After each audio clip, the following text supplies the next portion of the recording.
Кыргызстанда күз-кыш мезгилине даярдык иштери аяктап калды. Эң ириде суук мезгилде жарандарды жарыксыз калтырбаш үчүн өлкөдөгү ири ГЭСтер жаз мезгилинен баштап оңдолуп, мүчүлүштүктөрдүн алдын алуу аракеттери көрүлдү. Мисалы азыр эң ири Токтогул ГЭСин реконструкциядан өтүп, анын биринчи гидроагрегатында модернизациялоонун 65% аткарылып калды. Ушундай эле иштер Үчкоргон ГЭСинде дагы аткарылды. Жалпылап айтканда, учурда республика боюнча бардык ГЭСтерде, райондук электр тармактар ишканаларында, жылуулук ишканаларында жаңылоо жана оңдоп түздөө иштери аткарылууда. Жерлерде турак жайларды көгүлтүр от менен камсыздоо боюнча жумуштар да жүрүп жатат. Азыр өлкөнү газдаштыруунун деңгээли 50%дан ашты. Мындан сырткары жылуулук электр борборунун көмүр менен камсыз кылуу иштери да жүргүзүлө баштайт. Бир сөз менен айтканда, азыр Кыргызстан күз-кыш мезгилине даяр. Сизчи деген суроо туулат. Адатта биз ызгаардуу кыш келгенде көмүр сатып алууга чуркап же үйүбүздү жылытуунун башка жолун издеп баштайт эмеспизби? Бирок мына азыр кара отундун баасы арзан кезде кыштын камын көрүп алганыбыз туура да, чынбы? Кесиптешим Автандели Бактыбек уулу мамлекет күз-кыш мезгилине кандай даярдыктарды көргөнүнө кызыкты. Энергетикалык негизги объект болгон Токтогул жана Үчкоргон ГЭСтеринин бирден гидроагрегаттары март айында реконструкцияга берилген. Уштаптан негизги жана көмөкчү жабдуулар жаңыланууда. Токтогул гидроэлектростанциясынын номер 1 гидроагрегаты модернизациялоо 65% аяктап калды. Азыркы учурда үстүңкү крестовинаны орнотуу жана утурлоо иштери жүрүп атат. Жумуштардын жалпы монтаждоо иштеринин 65% аяктады. Дагы улантып жатабыз. Сентябрдын аягында биз сыноо иштерин баштайбыз. Үчкоргон ГЭСинде дагы бир топ алгылыктуу иштер жасалып жатат. 4-чү агрегатты демонтаждоо жумуштары толугу менен аткарылып, жаңы гидроагрегатты чогултуу иштери жүрүүдө. Гидроэлектростанцияда күз-кыш мезгилине карата ремонттук иштер толук аяктайт. Чогултуу иштери 95%га бүтүп калды. Роторду 50%ге бүтүп атат. Анан кийин рабочий колесолордун ордуларын алар почти 100% бүтүп калды. Анан кийин спиральный камера жана каска иштери, анан кийин шахта турбиналар уже 97% иштер бүтүп калды, аяктап калды да. Энерго объекттерде жасалып жаткан жумуштарга көзөмөл күчтүү, майда чүйдөсүнө чейин тыкыр каралып, сапатка маани берилүүдө. Энергетика министринин айтымында 2 ГЭСте тең гидроагрегаттарды реконструкциялоо иштери ноябрь айында толук бүтөт. График менен эле кетип баратат. Кудай буйрса, өзүңөр билесиңер, биз март айында суук болгонуна байланыштуу 15 күн кеч бергенбиз.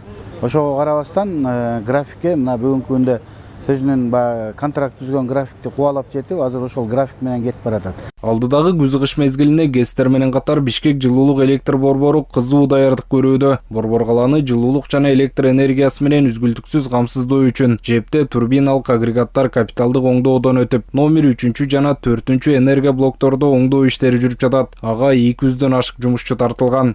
3-4 энергия блокту полностью чечип туруп, азыр кайра реновация кылып, кээ бир көбүнчө детальдар замен болуп, жаңы келип, эскилиги жеткендер заменге жетип, булар капремонт жок, мынакей 7 жыл иштеп берди. Ошондуктан өзүнүн кубаттуулугу түшүп калганда, быйылкы кышка буйрса 300 мегаватт менен киргенге даярдык көрүп атабыз.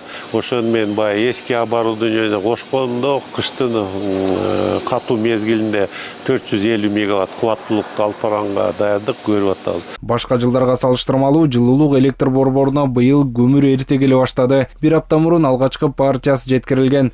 Бизге план боюнча быйылга 1 миллион тонна каралган. Алардын ичинен 520 тоннасы бул жергиликтүү көмүр. Андан сырткары 180 000 тонна бул жогорку калориядагы көмүр. Тоже Кавакс месторождение, Минкуштун көмүрү, Агулак месторождениясында. Бизде негизинен 1 айлык, 1,5 айлык запас болуш керек. Биз бул запасыбыз биздик бир 3 айлык запасыбыз бар да. Биринчи суук түшкүчө жылуулук электр борборундагы бардык буу казандар ишке берилиши керек. Ал үчүн кызматкерлер тынымсыз иштеп жатат. Оңдоп түзөө иштеринин жетекчиси Рустам Муслимовдун айтымында азыр 8 казанда реконструкция иштери жүрүүдө. На данном котлоагрегате Биз азыр буу отказанында иштерди жүргүзүүдөбүз. Ооба, иш оор. Бирок бизге берилген тапшырмалар өз убагында бүтүп жатат. Негизи жылуулук электр борборунда жалпы 8 буу казан оңдоодон өтөт. Биз бардыгы өз убагында бүтөт деп ишенебиз.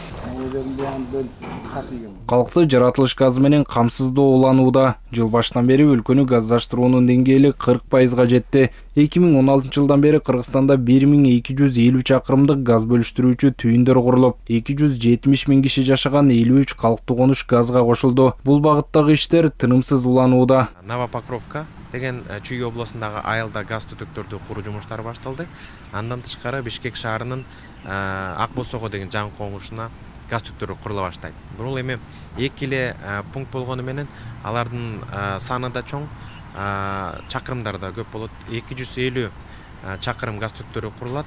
Ошондой эле бир 11 миң үй бүлөгө газга кошулуу мүмкүнчүлүк пайда болот деп айтсак болот. Жаңыл Жусупова Бакай ата конушунун тургуну. Ал районду газдаштыруунун алкагында биринчилерден болуп жаратылыш газын киргизген. Айтымында көгүлтүр от тиричилик муктаждыктары жана жылытууда көмүргө салыштырмалуу алдаганча коопсуз, ыңгайлуу жана эң негизгиси арзан. Кудайдан болуп, быйыл бизге буйрук болуп, быйыл газ кирди. Ошо 35 жылдан бери жерибиз суулуу болуп, ишик эмеси тем более завод бар биздин түбүбүздө, ошолордун мешайт этсе керек. Артыкчылыгы тазалык, самыйлан тазалык. Бизге да эмес, атмосферага да таза. Бул жердин баарына тазалык.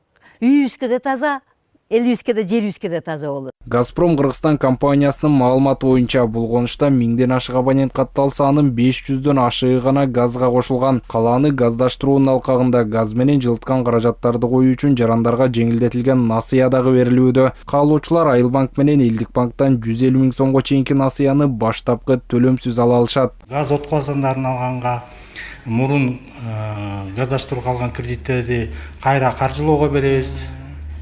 Максималдуу суммасы 150 миң сомго чейин беребиз. Берип атабыз бүгүнкү күндө. Жеке ишкерлер жана физикалык, юридикалык жактар алса болот да кредиттичи.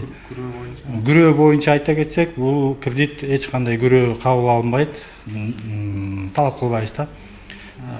Күрөөсүз негизде кредит берип жатабыз. Жаратылыш газына өтүү абанын тазарышына өлгө болот дешет экологдор. Жаратылыш ресурстары экология жана техникалык көзөмөл министрлигинин маалыматы боюнча кыш мезгилинде ар бир абонент 3000 тоннадан ашык көмүр жагат. Ар бир тоннадан 100 килограммга жакын зыяндуу заттар абага таркайт. Жарандарды чакырып кетет элек, ошол өкмөт тарабынан берилип аткан кредиттерди колдонуп, үйлөрүн газдаштырып алса болот да.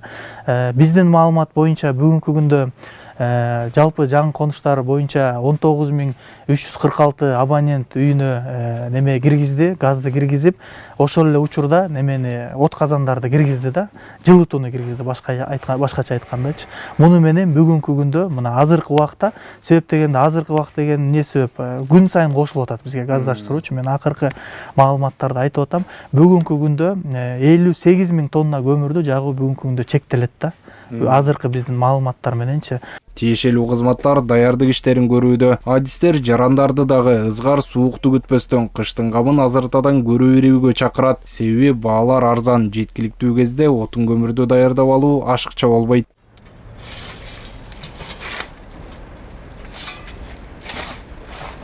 ГЭС жеп менен катар бардык энерго объекттерде күз-кыш мезгилине даярдык күчүндө. Райондук электр тармактар ишканалары, жылуулук ишканаларында жаңылоо жана оңдоп түзөө иштери аткарылууда. Аймактагы энергетиктер үчүн 271 миллион сомго 65 даана атайын техника алынды. Быйыл электр энергияны керектүү республика боюнча 17,8 миллиард киловатт саат болушу күтүлүүдө. Ошентсе дагы быйыл кышында электр жарыгын өчүрүү болбой турганын энергетика министрлиги билдирген. Автандил Бактыбеков, Мирлан Жаныбеков, ЛТР, Жума Сереп.